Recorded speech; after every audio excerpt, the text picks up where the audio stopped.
কুড়িগ্রামের রৌমারী উপজেলার বড়াইবাড়ি সীমান্তে ১৪ ব্যক্তিকে পুশ ইন করাকে কেন্দ্র করে বিজিবি বিএসএফ এর মধ্যে উত্তেজনা বিরাজ করছে।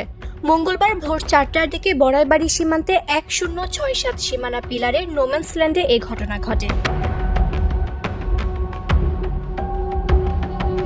এই ঘটনাকে কেন্দ্র করে সীমান্তে কয়েক রাউন্ড গোলাগুলি হয়েছে বলে জানান স্থানীয়রা। তবে বিজিবি বিষয়টি অস্বীকার করেছে। বর্তমানে পুশ ইন ঠেকাতে এলাকাবাসীর সহায়তায় বড়াইবাড়ি বিজিবি ক্যাম্পের সদস্যরা কঠোর অবস্থানে রয়েছেন বলে জানা গেছে।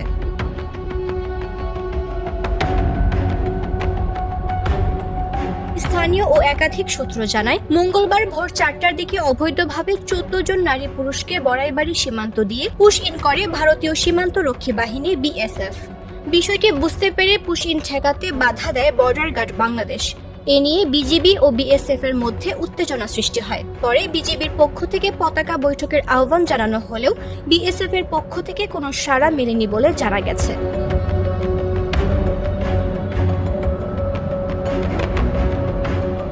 সীমান্তের নোম্যান্সল্যান্ডে পুশ ইন করা ব্যক্তিরা অবস্থান করছেন বলে জানা গেছে।